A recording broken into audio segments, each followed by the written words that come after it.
Relaciones sanas para la gloria de Dios. Eso ha sido el tema de la semana. Yo espero que se haya dado cuenta. Toda la semana estuvimos escuchando el audio sobre relaciones sanas. Y a veces nos cuesta.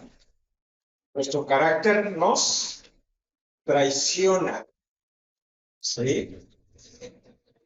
Tenemos a veces caracteres fuertes, hay gente enojona, tenemos caracteres muy sensibles, así que hay que agarrarte con pinza. Tenemos caracteres o temperamentos flemáticos y todo se corresponde. Todo está tranquilo. Y podríamos decir paz y amor, hermano.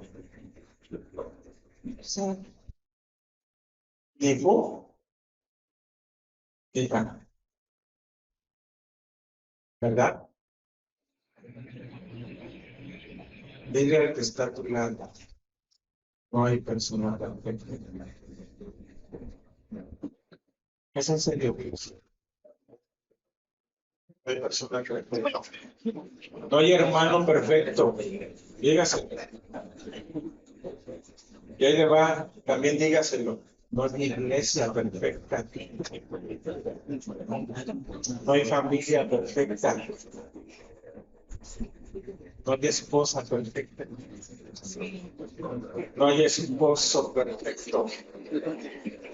No hay hijo, hija perfecto. Entonces, cuando Adán y Eva se dieron el corazón, o sea, cuando cayeron, pecaron, todo se echó a perder. Aún la forma de ser de las personas. Que no hay personas perfectas. Por eso viene este sermón y la enseñanza de toda la semana. Aunque no somos perfectos, sí podemos tener buenas acciones interpersonales. Mandé una imagen. ¿Cuántos vieron la imagen que mandé? Bueno, fueron dos, un círculo y otra de varias cruces señalando algo. ¿Cuántos lo vieron? A ver, levante la mano.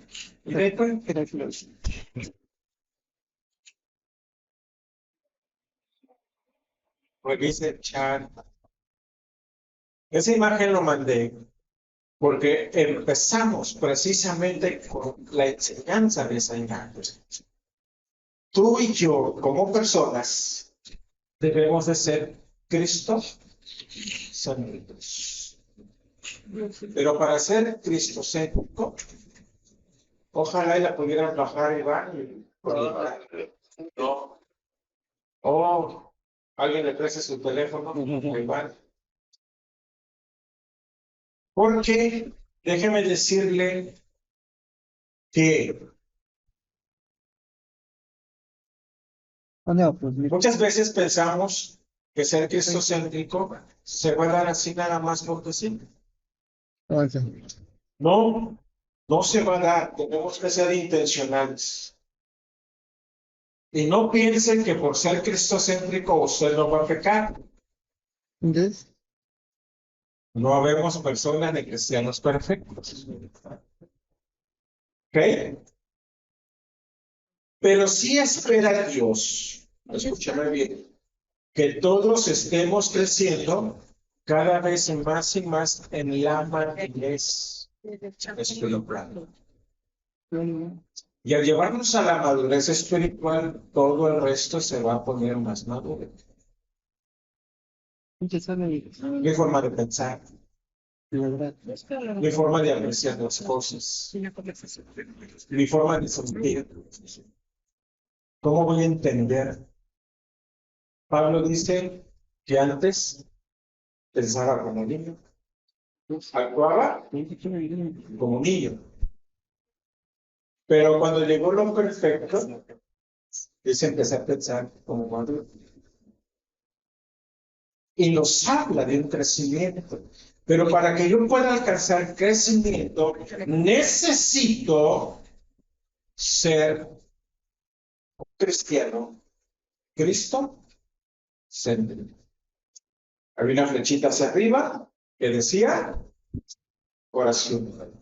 Por eso es importante tu relación con Dios. Como te he dicho, desde que yo llegué a esta iglesia, les he mencionado que cada uno debe de tener una relación real y verdadera con Dios. Entonces, tu oración.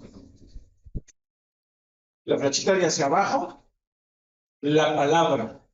Todos los días debes estar en contacto con la palabra. Una flecha hacia un lado, uno decía testimonio. Debemos dar buen testimonio. Y el otro, comunión. Se habla, comunión con Dios y una relación, gracias. Aquí lo tenemos. ¿Podrás expandir lo más grande las flechas en medio? Por favor, un poquito más. Y yo creo, amado hermano, que cuando tú aprendes esto a practicarlo, desarrollo se estará dando por sí solo. Vas a crecer. No estoy hablando de que vas a conocer muchísimo de Biblia, que tienes que estudiar materias. No, no estoy hablando de eso. Estoy hablando de una relación real y verdadera con tu Dios, con tu Señor. Vas a conocer al Señor. Y Él se va a dar a conocer a ti a través de la palabra. Y vas a estar entendiendo versículos que antes no entendías y que ahora lo entiendes. Entonces encuentro a Cristo en el centro. No solamente lo tienes como Salvador. Hay que aprender a entenderlo como Señor. Por lo tanto, yo debo de estar predicando de Cristo, dando buen testimonio, teniendo buena reputación ahí en el vecindario. Tener una buena comunión con Dios, pero tener una buena comunión con mi prójimo. Mantener una vida de oración. Lo subes para verla de abajo. Gracias, Señor. Y tener contacto con la palabra. Se comieron una. Hasta ahorita que lo expandió, me estoy dando cuenta que se comieron una. El tener contacto con la palabra de Dios. Lea, lea, lea. Si a usted le cuesta leer, y digas, hermanos, que cómo me cuesta leer un capítulo, empieza por versículos. Que en esta semana me voy a proponer leer 5 versículos. Y si lo logra, gloria a Dios, palomita. ¿Sí? Al siguiente día, otros 5. 6 por 5. Ya leyó en 6 días, de lunes a sábado, 30 versículos. Cosa que antes no había hecho. Pero para la siguiente semana, ahora esfuércese un poquito más. Lea 7 versículos. Y usted poco a poco estará caminando en la lectura. ¿Me regresas un poquito hacia abajo? Mi vida tiene que ser netamente Cristo-céntrica. Yo tengo que entender esto.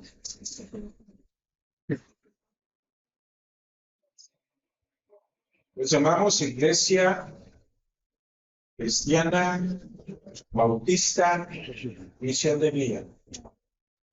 No se enoje conmigo lo que voy a decir. Pero antes de ser Iglesia Cristiana Bautista Misión de Vida, usted tiene que ser un verdadero cristiano. Con una buena relación con el Señor Jesucristo y con una vida centrada en el Señor Jesucristo. Porque muchas veces hacemos más por la denominación que por mi Señor Jesucristo o por nuestro Señor Jesucristo. ¿Sí se entendió lo que traté de decir, amados hermanos? Porque quien murió en la cruz es Dios.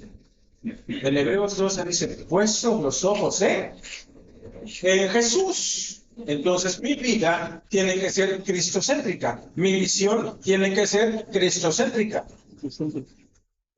Yo tengo que aprender esto ¿Por qué? Porque en las relaciones interpersonales, mis relaciones interpersonales tienen que ser Cristo céntricas.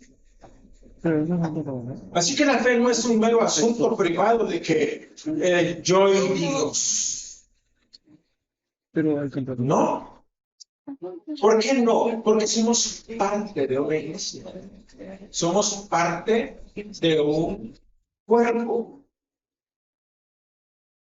donde Cristo es la cabeza. Y yo debo de tener una vida que esté girando alrededor de nuestro Señor Jesucristo y juntamente con su doctrina, su enseñanza. Y eso se debe de manifestar en la familia, en la relación conyugal, en la relación laboral, en la relación social. Vivimos en una sociedad donde el tejido relacional está muchas veces roto, demasiado roto. Hay familias divididas, matrimonios deteriorados, relaciones laborales tensas. Frente a esta realidad, la palabra de nuestro Dios nos presenta una alternativa gloriosa: vivir nuestras relaciones centradas en Cristo Jesús. Eso es lo que Dios quiere. Y esa es la gran verdad que debemos entender. Todas las semanas hablo de eso. ¿Sí? Yo espero que si no las escuchó, hoy tiene toda la tarde para escucharse la serie. Pero quiero que entienda que para ser cristocéntrico, escúcheme bien, por favor, para ser cristocéntrico, yo necesito tener el hábito de la oración. Para ser cristocéntrico, yo necesito el hábito del estudio de la palabra de Dios. Para ser cristocéntrico, yo necesito, amado hermano, dar testimonio.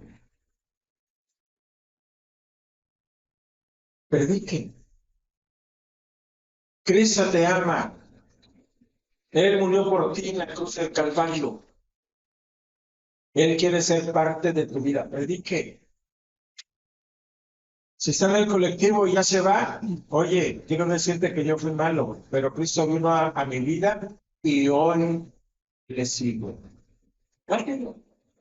Predique. Comunión, tener buenas relaciones con hermanos.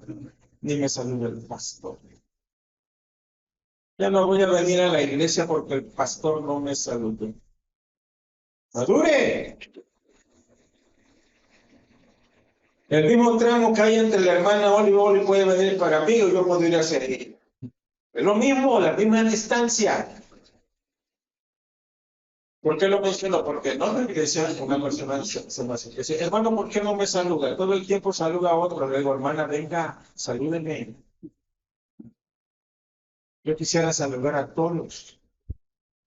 Pero cuando me aborda alguien, ya le robó la oportunidad a otros. Póngase lista.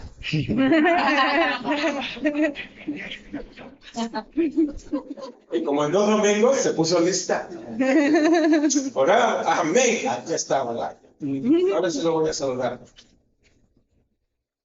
Le dábamos la mano, su apretón.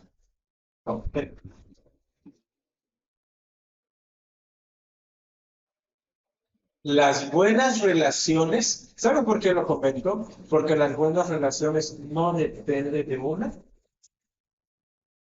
persona.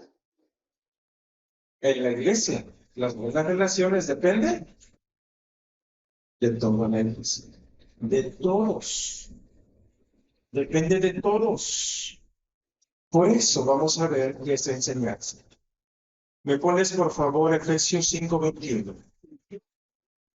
Efesios 5:21. Bueno, empecemos con Efesios 5:18, por favor. Gracias, Iván. Ponemos ahí al ingeniero. Dice, lea conmigo, por favor. No se embriaguéis con vino, en lo cual hay disolución, antes bien. Antes bien, sed llenos del Espíritu. ¿Cuán importante es la llenura del Espíritu Santo para poder tener buenas relaciones interpersonales?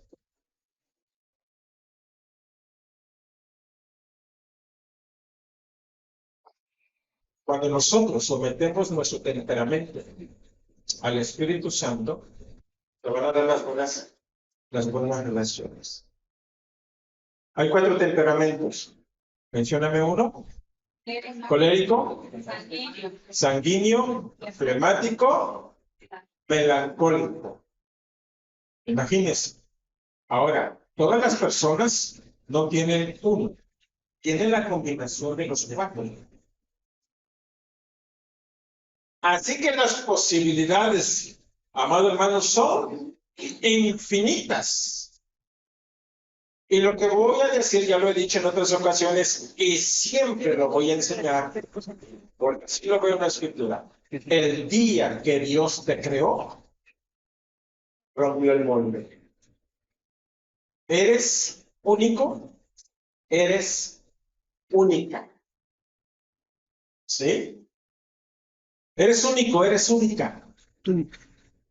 Y tú tienes que tener esto siempre en cuenta. No eres igual a otro. Tal vez te pareces, pero no eres 100% igual. Eres única, eres único. Necesitamos al Espíritu Santo para poder relacionarnos definitivamente, porque la sujeción mutua es un fruto de la llenura. Por eso dice Efesios, antes bien ser llenos del Espíritu. Y en el versículo 21, ahora sí van, gracias, dice, someteos unos a otros en el temor a Dios.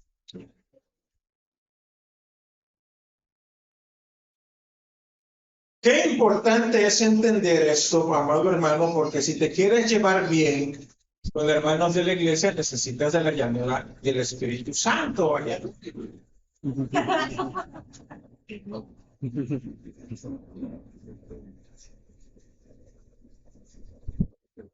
Y a veces no le hemos dado la importancia de vida a esto. Por eso siempre te voy a decir, todo empieza en tu devocional. Porque es ahí donde vamos a buscar la llenura del Espíritu Santo. Tu relación con Dios es crucial. Porque es ahí donde se da en ese contexto de la llenura del Espíritu Santo el respeto y la obediencia al Señor Jesús. La preocupación del apóstol Pablo es que los discípulos vivan una vida que refleje su crecimiento espiritual y contribuya a la unidad en el hogar, en la iglesia. Así que este testimonio de madurez y unidad se da en un ambiente de explicación mutua. Dice Efesios 5:21, someteos unos a otros. Someteos unos a otros. Y eso implica la iglesia, no solamente en el matrimonio, es la iglesia. Y es importante, porque cuando nosotros crecemos en madurez, amados hermanos, el principio de la sujeción nos lleva a la unidad, nos lleva a ser una persona, una familia sana, una iglesia sana, nos lleva a ser fuertes y nos lleva a estar comprometidos. No podemos pasar por alto, entonces, el principio de la sujeción, porque cuando estoy lleno del Espíritu Santo, entonces estoy sujeto a Cristo. La llenura del Espíritu Santo me lleva a la sujeción a Dios. Someteos pues a Dios, resistid al diablo y cuidad de vosotros. Someterme a Dios, sujetarme a Dios, me lleva a la victoria. Nadie ha dicho que el camino del cristiano es fácil. A veces pensamos que, ¿para qué me hice cristiano? Antes era más fácil. No, es que no es lo mismo estar ciego que hoy en día mirar. No es lo mismo estar sordo que hoy escuchar bien, porque esa era nuestra condición, ceguera y sordera. Pero hoy en Cristo veo bien y escucho bien. Por eso vemos la realidad. Antes no la miraba. Por eso en el hogar, en la iglesia, en el trabajo, el creyente está llamado a vivir relaciones basadas en el respeto, la cooperación y el servicio mutuo, sobre todo bajo el señorío de nuestro Señor Jesucristo. Por eso mi vida tiene que girar en torno al Señor Jesucristo. ¿Vamos bien? Amén. Efesios 5, 22 al 33 nos habla, número 2, el principio de los roles claros. Roles. No el, no el pan, no el pan que los roles.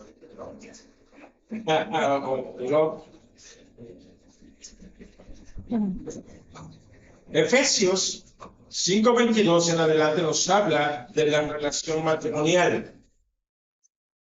Y Dios quiere que tengamos relaciones sanas dentro del hogar, para que esa relación sana se manifieste en la iglesia y la iglesia sea también, por ende, una iglesia sana.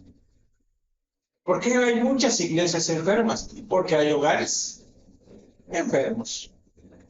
¿Por qué tenemos una sociedad hoy en día enferma? Porque los hogares están enfermos. El núcleo de la sociedad es el hogar.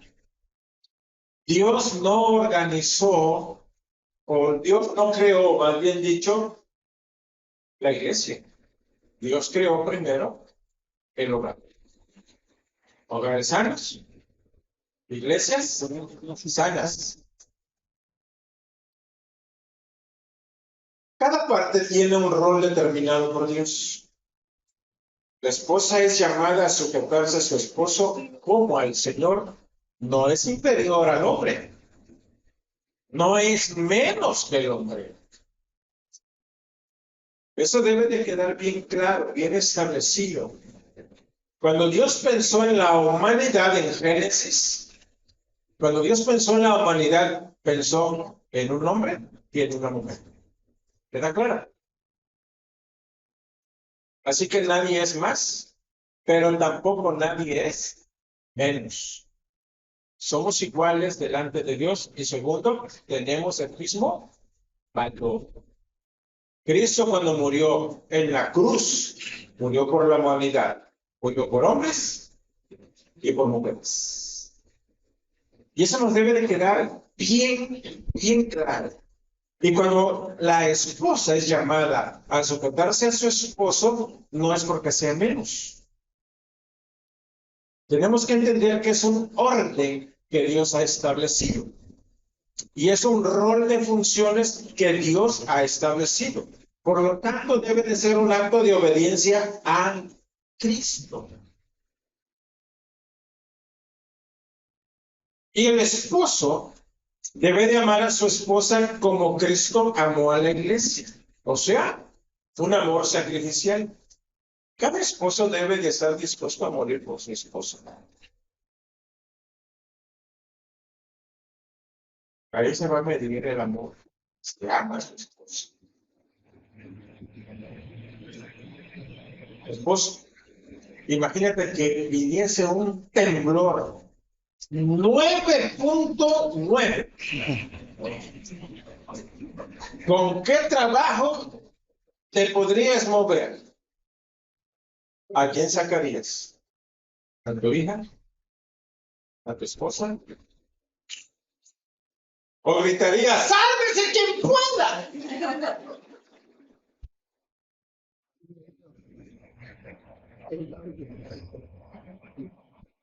¿Entienden?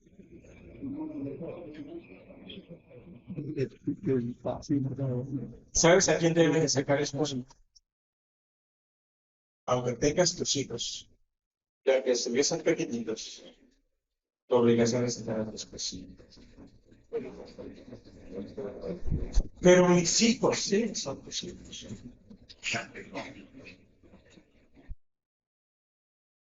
¿Sabes por qué? Escúchame bien. Porque el matrimonio es una representación de Cristo y de Iglesia. Es una representación de Cristo y de Iglesia. Y es una representación viviente. Es una representación de testimonio.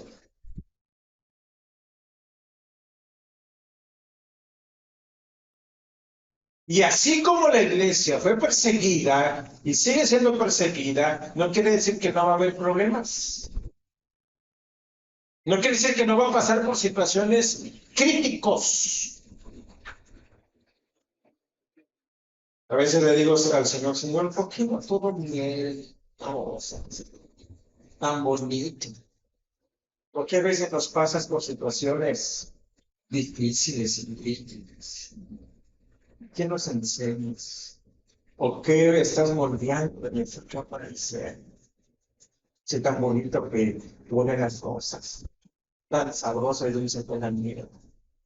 Pero muchas veces Dios nos pasa por situaciones difíciles. Eso implica, entonces, el someternos unos a otros es servirnos unos a otros. El verdadero amor debe de ayudarnos a servir. Así que no debe de haber desigualdad. Es unidad.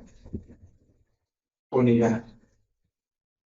Hagamos a un lado orgullo. Mujeres y hombres son orgullosos. Uno de los males que tenemos en nuestra sociedad. Pero recuerda lo que dice la palabra, que Dios da gracia al humilde y al soberbio lo mira de lejos. Eso quiere decir que hay ese interno de nuestra relación. O sea, el principio de la responsabilidad compartida. Efesios 6, 1 al 4. Efesios 6, 1 al 4. El principio de la responsabilidad compartida. Hijos, obedeced en el Señor a vuestros padres, porque esto es justo. Honra a tu padre y a tu madre, que es el primer mandamiento con promesa, para que te vaya bien y seas de larga vida sobre la tierra. Y vosotros, padres, no provoquéis a ir a vuestros hijos, sino creadlos en disciplina y amonestación del Señor. Hay una responsabilidad compartida, no todo es papá y mamá. Los hijos también tienen su parte a cumplir.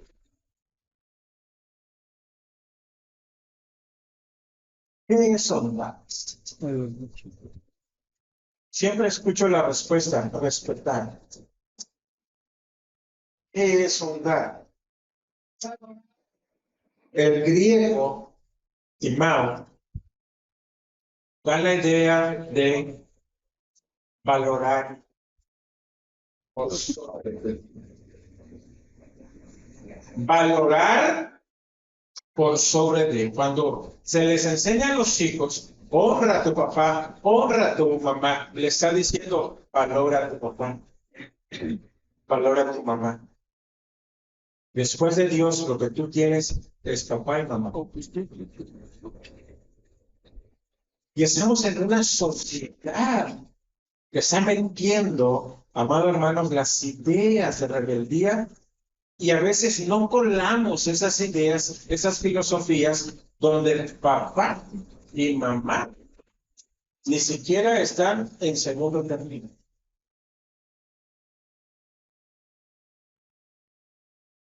Hay leyes donde hoy en día los padres pueden perder la patria potestad de los hijos. O sea, papá y mamá no sé en qué lugar están. Primero, no es. Segundo, tampoco. Pero déjame decirte que la palabra de Dios nos dice que el hijo debe de honrar valorar. No tan solo el respeto y obediencia, porque puede obedecer sin valorar. Puede respetar sin valorar. Y la palabra clave aquí es valorizar.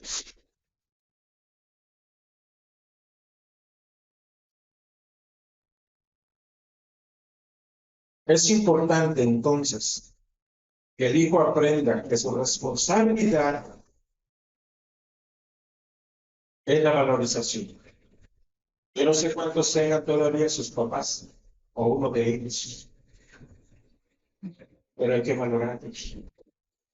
Los niños deben de valorar a papá y a mamá. Hermano, me tocó el peor papá. Dale gracias a Dios que tienes. Muchos no tienen y quisieran tener, aunque fuese como el tuyo, pero quisieran tener. Dios pide que los valoremos y en obediencia a Dios debemos de hacer eso. Por eso, esa disposición, amado hermano, del hijo a ser padre, alarga la vida del hijo, beneficia la vida del hijo. Porque al final de cuentas, cuando el hijo valora al padre y a la madre, está en obediencia con Dios. Y Dios lo premia. A veces no relacionamos todo esto, amados hermanos, con sanidad. ¿Por qué con resentidos con papá o con mamá? ¿Recuerda lo que le pedí que dijera antes? Dile que no hay. Hermano, esposo, esposa, hijo, hija, papá, mamá. Cuando estamos bajo la guía de Dios podemos hacer buenas relaciones, pero implica responsabilidad. Los padres también tienen una misión espiritual y una responsabilidad ante el Señor, criar a sus hijos en disciplina y amonestación del Señor. Y cuando la palabra habla de disciplina, no es estarles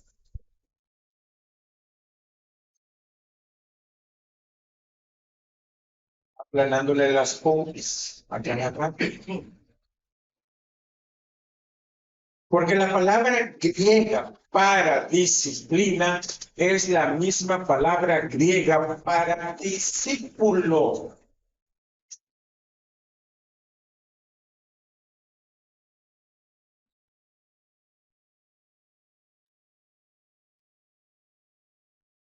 No debería de regañar si usted primero no ha enseñado.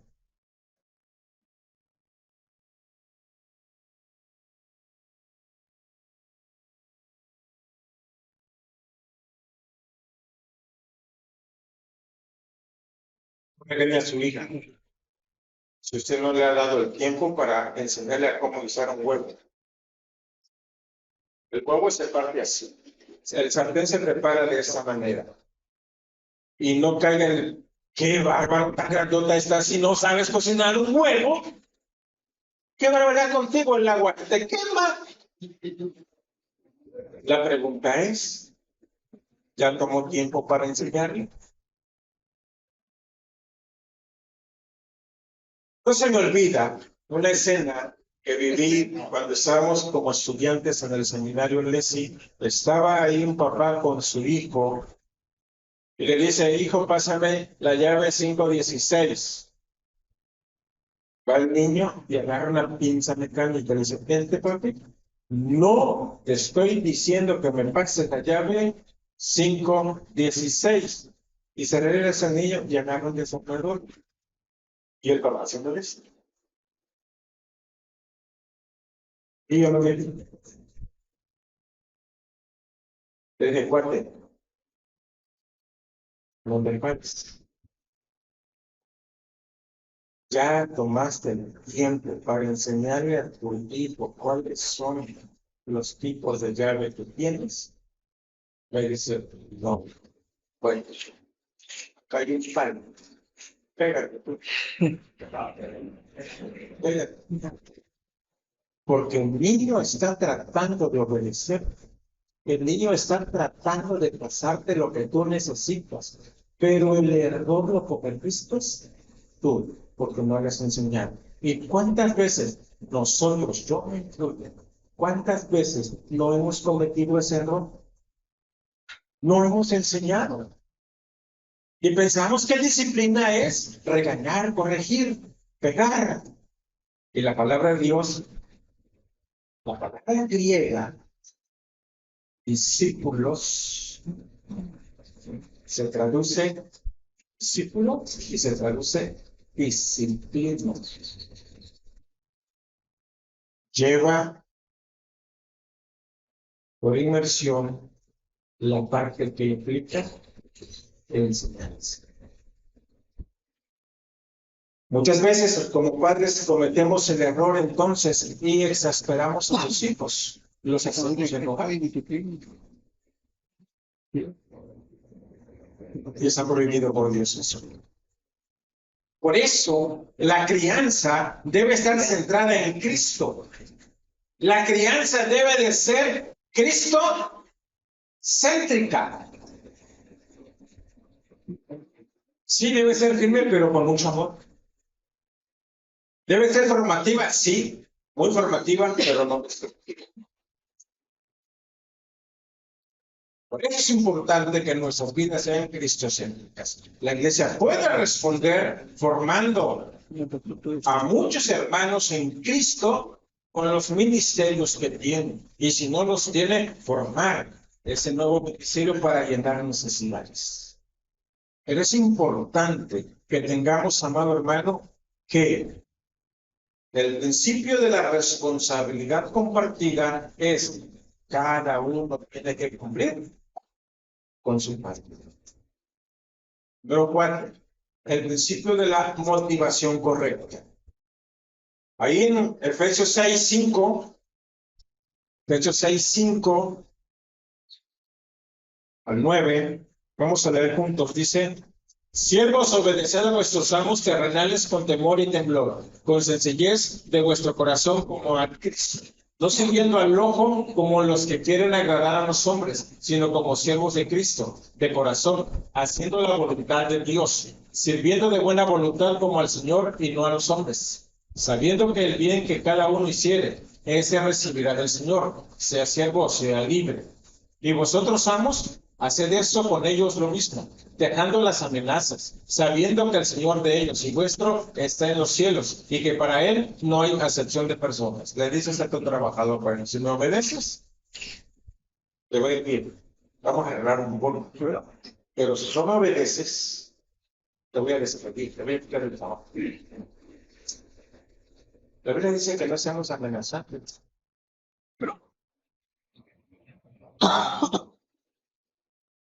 El principio de la motivación debe ser correcta. ¿Cuál es ese principio? Servir y hacer las cosas como para Él, siempre. Todo lo que hagamos debemos hacerlo como para Él, Señor. Estás haciendo las cosas para Él, Señor. Así que debemos actuar motivados, amados hermanos, de la manera correcta. En el trabajo, la motivación correcta siempre debe de ser honrar al Señor Jesucristo. Seas diligente, sea responsable, ser honesto. Porque el trabajo termina siendo un acto de adoración. Escúchame bien. ¿Qué hay aquí? ¿Qué hay aquí? Dinero. Aprende algo, dinero. Usted me dice el diezmo de oferta, yo le podría decir: aquí está el fruto de su trabajo. Aquí está el tiempo invertido en el trabajo. Aquí está el desgaste de su vida. Aquí está el servicio que usted rindió. Y cuando viene diezma, ofrenda, parte de su vida va acá. Y yo debo de entender que el fruto de mi trabajo termina siendo obediencia y adoración al Dios vivo. Por eso tiene mucho que ver cómo me comporto en el trabajo. Por eso mucho tiene que ver mis relaciones en el trabajo. Por eso debo de tener la motivación correcta, cumpliendo la voluntad de Dios y hacer las cosas de corazón. Esa es la motivación correcta. Reflejar que ahora en el trabajo, mi vida en el trabajo debe estar girando en torno a mi Señor Jesucristo. Así que es importante relacionarnos con el Señor, con el prójimo de corazón, impulsados por el amor, impulsados por el respeto. Eso es lo que Dios quiere. Eso es lo que Dios espera. El Evangelio no solo cambia nuestra relación con Dios, no solamente me da salvación. El Evangelio es transformador, transforma nuestra forma de vivir, transforma nuestra forma de pensar, transforma nuestra forma de sentir, transforma nuestra forma de hacer las cosas. El Evangelio transforma todo nuestro ser y nos llama a construir relaciones sanas para la gloria de Dios, poniendo a Cristo como el centro de nuestras vidas. ¿No pones la imagen? Es Jesucristo el centro de nuestras vidas. Debo de ser totalmente, si lo hace chiquito, ahora sí que aparezca todo. Mi vida debe ser Cristo céntrico. Cristo céntrico. Eso. Trate de vivir eso. Cuando yo aprendí eso, a ver, matemáticos, se hacen una resta, 2025 menos 1986. ¿Cuánto? 39. 86. 39. Ese es el tiempo que tengo como cristiano. 39 años. Pero como, ¿qué será? 6, 8 meses de ser cristiano. Aprendí eso. Aprendí eso. En aquel entonces se le llamaba la cruz del discípulo. Ha permeado mi vida esto. Y de veras, si usted entiende eso, le garantizo que no solamente lo entienda, lo viva, le garantizo que usted será un cristiano muy diferente a un cristiano. No será un cristiano limitado. No se va a conformar. Siempre anhelará crecer, crecer, crecer, madurar, madurar.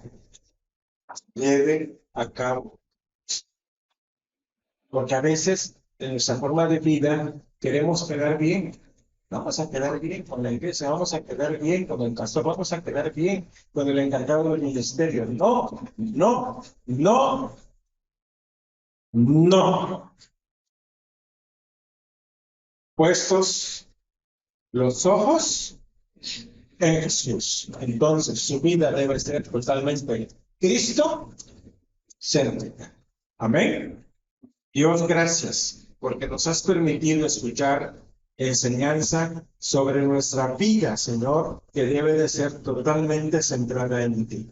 Hoy estamos cerrando, Señor, esa enseñanza. Gracias por lo que nos has permitido escuchar. Gracias porque nos has permitido leer en tu palabra de enseñanza. Y hoy la volvemos a compartir.